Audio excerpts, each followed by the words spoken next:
Sistem operasi adalah perangkat lunak yang mengelola sumber daya komputer dan menyediakan antarmuka antara pengguna dan perangkat keras, serta merupakan perantara antara sebuah aplikasi, utilitas, dan pengguna dengan hardware sistem komputer.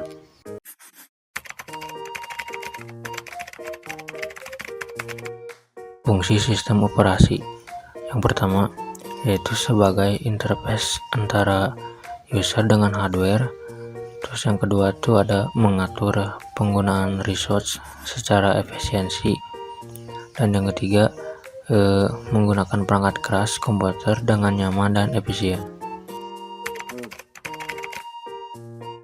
Pada era awal mesin-mesin awal, yaitu pada tahun 1940-an, itu ada yang namanya ENIAC, yaitu sistem operasi belum ada, serta penggunaan saklar fisik dan pengaturan perangkat keras secara manual.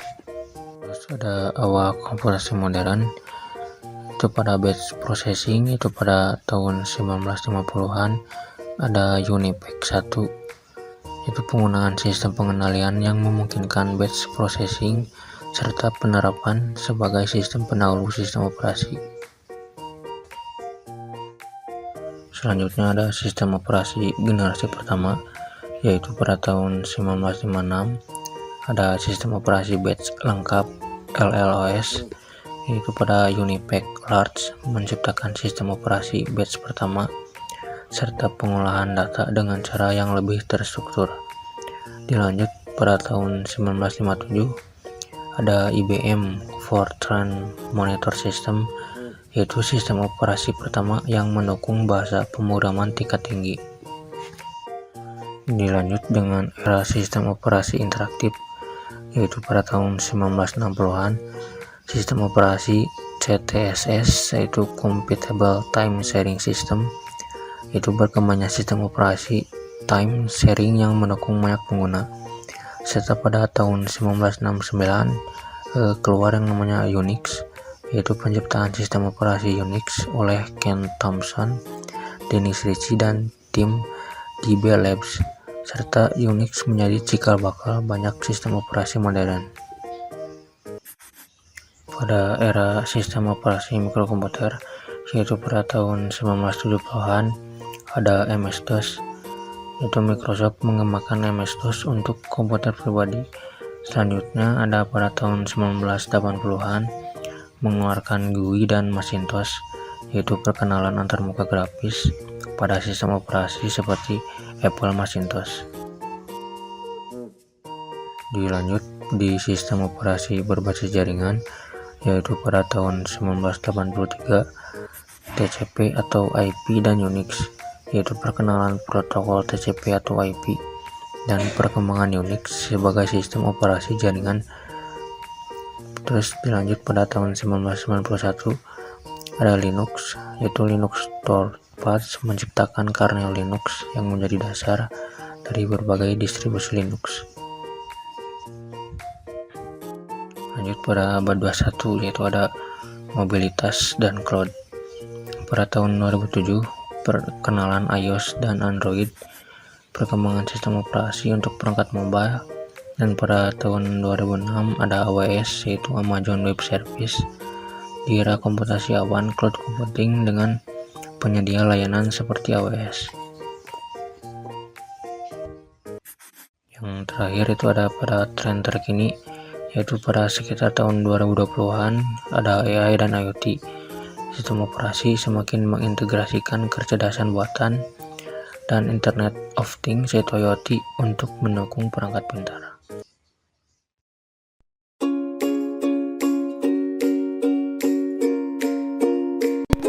Konsep dasar sistem komputer. Sistem komputer terdiri dari berbagai komponen yang bekerja sama untuk melakukan tugas komputasi. Komponen utama dalam sistem komputer antara lain: yang pertama, perangkat keras atau hardware, terdiri dari CPU. CPU merupakan otak dari komputer yang melakukan eksekusi instruksi dan pengolahan data. Memori merupakan penyimpanan sementara untuk data dan instruksi yang sedang diproses. Contohnya seperti RAM. Perangkat input-output Perangkat input-output merupakan perangkat yang memungkinkan komputer untuk menerima input seperti keyboard dan mouse, memberikan output seperti monitor dan printer. Media penyimpanan. Media penyimpanan merupakan tempat penyimpanan data secara permanen, contohnya hard disk dan SSD. Yang kedua, perangkat lunak atau software, terdiri dari sistem operasi. Sistem operasi adalah perangkat lunak yang mengatur perangkat keras dan memberikan layanan untuk aplikasi lainnya. Perangkat lunak aplikasi.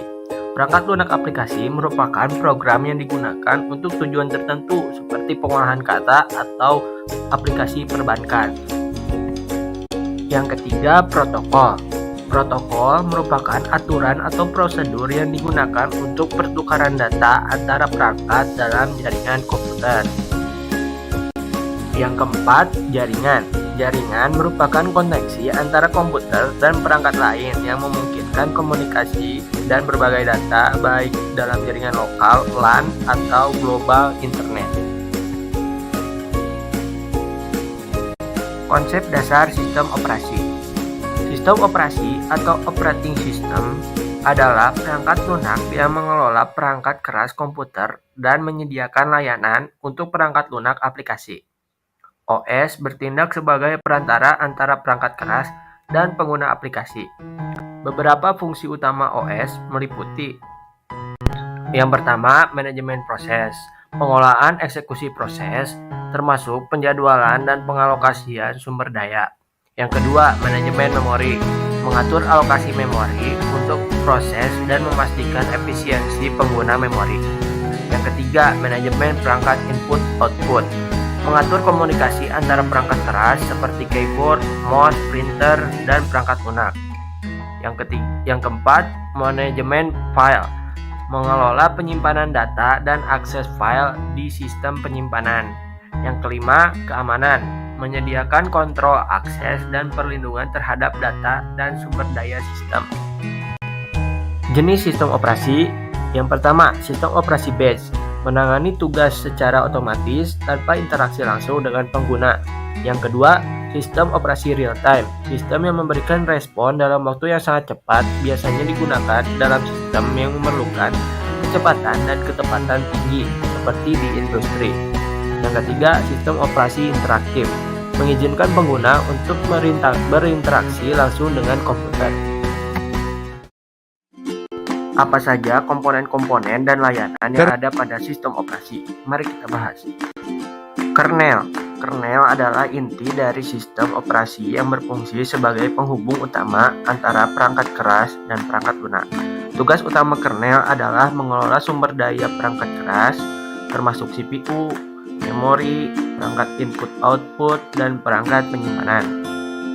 Kernel ini menyediakan layanan dasar seperti alokasi memori, penjadwalan proses, manajemen perangkat input dan output, dan komunikasi antar proses. Manajemen memori. Manajemen memori bertanggung jawab untuk mengatur penggunaan memori dalam sistem. Ini mencakup alokasi dan dealokasi memori untuk program manajemen memori virtual dan manajemen pegging atau pemindahan data antara RAM fisik dan penyimpanan sekunder. Manajemen memori juga memastikan perlindungan memori antar proses dan pengendalian fragmentasi memori. Manajemen proses. Manajemen proses adalah komponen sistem operasi yang bertugas mengelola eksekusi program dalam bentuk proses, mulai dari pembuatan, penghancuran, hingga penjadwalannya. Sistem operasi memastikan bahwa setiap proses mendapatkan waktu CPU secara adil dan efisien dengan menggunakan algoritma penjadwalan yang sesuai seperti FCSFS, round robin, atau priority scheduling. Selain itu, manajemen proses juga memantau status proses seperti ready, running, waiting, serta mengendalikan sumber daya yang digunakan seperti memori dan perangkat input atau output untuk mencegah konflik atau deadlock. Tujuannya adalah menjaga kinerja sistem tetap optimal dan memastikan eksekusi program berjalan dengan lancar. Manajemen file. Manajemen file adalah komponen paling penting dalam sistem operasi yang bertugas mengatur seluruh aktivitas terkait file, mulai dari pembuatan, penyimpanan, penghapusan, hingga pengaksesan file oleh pengguna atau aplikasi. Komponen ini memastikan bahwa file-file yang tersimpan dalam sistem terorganisasi dengan baik melalui penggunaan struktur direktori yang memungkinkan pengelompokan file berdasarkan kategori atau kebutuhan pengguna. Selain itu, manajemen file juga bertanggung jawab dalam mengendalikan hak akses terhadap file dan direktori, sehingga hanya pengguna atau proses yang memiliki izin tertentu yang dapat mengakses atau memodifikasi file tersebut. Untuk menjaga integritas data, sistem ini menyediakan mekanisme seperti penguncian file yang mencegah konflik akses saat sedang digunakan, serta mekanisme perizinan untuk mengatur siapa saja yang dapat membaca, menulis, atau mengeksekusi file tersebut. Semua layanan ini bekerja secara harmonis untuk memastikan bahwa data dalam sistem tetap aman, terstruktur, dan mudah diakses. Antarmuka pengguna.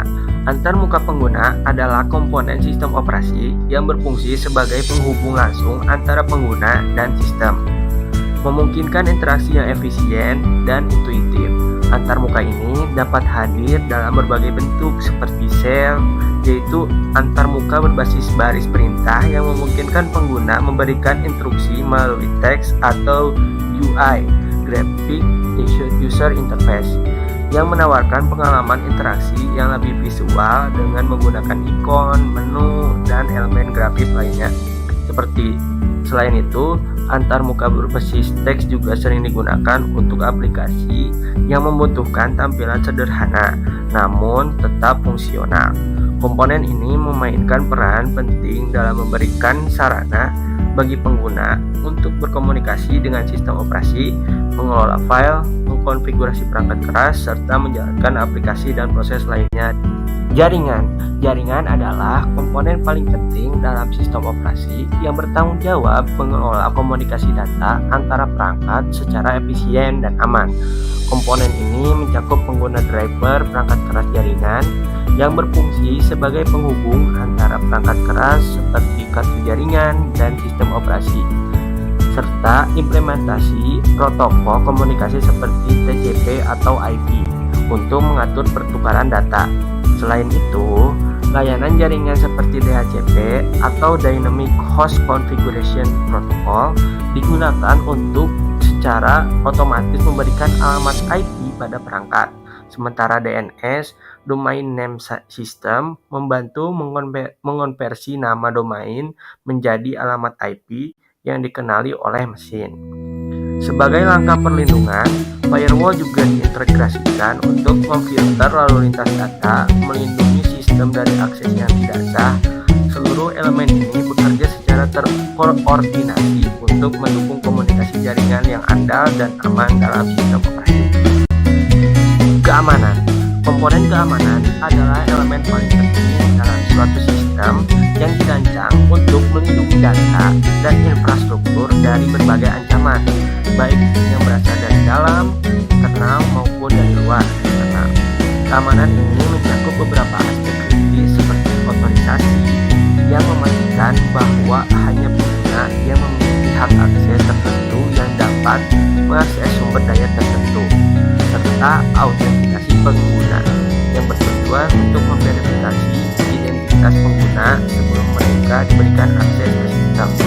Selain itu, enkripsi data digunakan untuk melindungi informasi sensitif agar tidak dapat diakses atau dibaca oleh pihak yang tidak berwenang. Langkah-langkah lain seperti penerapan firewall, deteksi intrusi, penggunaan sertifikat digital, dan pemantauan aktivitas seperti secara real time juga menjadi bagian utama dari upaya untuk menjaga keamanan sistem secara keseluruhan.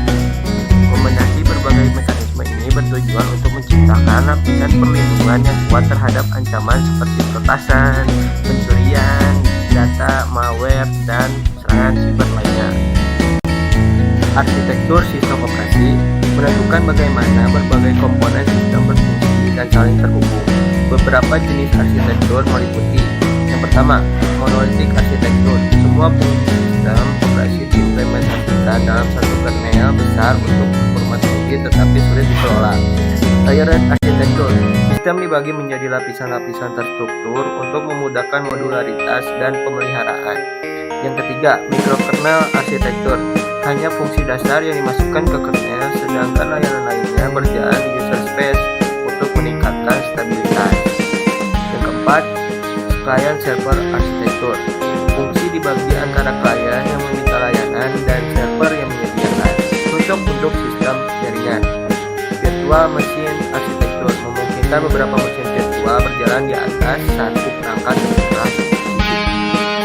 Yang keenam, distributed arsitektur. Sistem tersebar di banyak perangkat dalam jaringan untuk kolaborasi sumber daya yang efisien. Penjadwalan proses dalam sistem operasi. Penjadwalan proses adalah elemen fundamental dalam sistem operasi yang memastikan efisiensi dan keadilan dalam pengalokasian sumber daya. Dengan tujuan utama untuk mengoptimalkan kinerja sistem dan meminimalkan waktu tunggu bagi proses yang bersaing. Untuk selanjutnya, ada tujuan dan target dari penjadwalan proses. Untuk yang pertama, ada optimalisasi sumber daya sistem. Penjadwalan bertujuan untuk memastikan semua sumber daya, seperti CPU dan memori, digunakan secara maksimal sehingga meningkatkan efisiensi operasional dan mengurangi pemborosan sumber daya. Untuk yang kedua, ada pengurangan waktu tunggu. Dengan menerapkan algoritma penjadwalan yang tepat, sistem dapat meminimalkan waktu tunggu proses, yang berkontribusi pada peningkatan pengalaman pengguna dan responsivitas aplikasi. Terakhir, ada keadilan dalam penjadwalan. Sistem harus menerapkan kebijakan yang adil untuk semua proses, memastikan tidak ada proses yang terabaikan, sehingga menciptakan lingkungan komputasi yang seimbang dan efisien. Lalu untuk jenis-jenis penjadwalan, ada penjadwalan jangka pendek, penjadwalan jangka menengah, dan penjadwalan jangka panjang. Untuk penjadwalan jangka pendek, memilih proses yang siap dijalankan dengan alokasi waktu CPU, menggunakan algoritma seperti FCFS dan SCF untuk efisiensi eksekusi dalam waktu singkat. Untuk penjadwalan jangka menengah, mengelola proses dalam memori dengan memindahkan proses antara memori utama dan sekunder, meningkatkan efisiensi penggunaan memori dan kinerja CPU tersebut. Untuk yang terakhir, penjadwalan jangka panjang menentukan proses baru yang akan dimasukkan ke dalam memori dan juga mengatur tingkat multiprogramming untuk memastikan sistem dapat menangani banyak proses secara bersamaan. Strategi dan algoritma penjadwalan. Strategi penjadwalan non-preemptif. Penjadwalan non-preemptif menawarkan kesederhanaan dan kepastian dalam eksekusi proses, namun dapat menyebabkan pemborosan sumber daya. Strategi penjadwalan preemptif. Penjadwalan preemptif meningkatkan responsivitas dan efisiensi sistem, tetapi menambah kompleksitas manajemen dan overhead akibat switching proses. FCFS, SCF, dan prioritas. Yang pertama, kelebihan FCFS. Algoritma FCFS mudah dipahami dan diimplementasikan, menjadikannya pilihan yang baik untuk sistem sederhana, meskipun dapat menyebabkan waktu tunggu yang tinggi jika proses awal memakan waktu lama. Yang kedua, ada efisiensi SJF. SJF berfokus pada pengurangan waktu tunggu dengan mengeksekusi proses dengan waktu pemrosesan terpendek terlebih dahulu, meningkatkan efisiensi sistem secara keseluruhan. Yang ketiga, ada tantangan algoritma prioritas. Meskipun memberikan fleksibilitas dalam penjadwalan, algoritma prioritas dapat menyebabkan masalah kelaparan bagi proses dengan prioritas rendah yang tidak mendapatkan kesempatan untuk dieksekusi. Penjadwalan round robin dan multi-level. Perbandingan efisiensi. Penjadwalan round robin lebih cocok untuk sistem interaktif yang memerlukan respon cepat, sedangkan penjadwalan multi-level menawarkan fleksibilitas dalam pengelompokan proses berdasarkan prioritas, sehingga dapat mengoptimalkan penggunaan CPU dan meminimalkan waktu tunggu untuk proses penting. Contoh studi kasus, Algoritma round robin memiliki 3 proses, P1, 8 ms, P2, 4 ms, P3, 9 ms, dan menghasilkan time quantum, 4 ms. Simulasi eksekusi. Putaran 1 memiliki 3 proses yaitu P1, 4 ms, P2, 4 ms selesai, P3, 4 ms. Dan putaran 2, P1, 4 ms selesai, P3, 5 ms selesai. Hasil dari studi kasus tersebut adalah turnaround time, rata-rata 11 ms, dan semua proses mendapatkan giliran secara merata. Tantangan dalam penjadwalan proses 1 starvation atau proses dengan prioritas rendah mungkin tidak pernah dijadwalkan, 2 overhead atau terlalu banyak pergantian konteks, context switching, dapat menurunkan kinerja, 3 keseimbangan prioritas atau menentukan prioritas yang tepat antara proses kritis dan reguler. Kesimpulan dari materi penjadwalan proses berikut adalah 1. Penjadwalan proses adalah bagian krusial dalam sistem operasi. 2. Dengan penjadwalan yang efisien, sistem dapat memaksimalkan penggunaan CPU dan memberikan pengalaman pengguna yang baik. 3. Algoritma penjadwalan harus dipilih berdasarkan kebutuhan dan jenis sistem, batch, interaktif, real-time.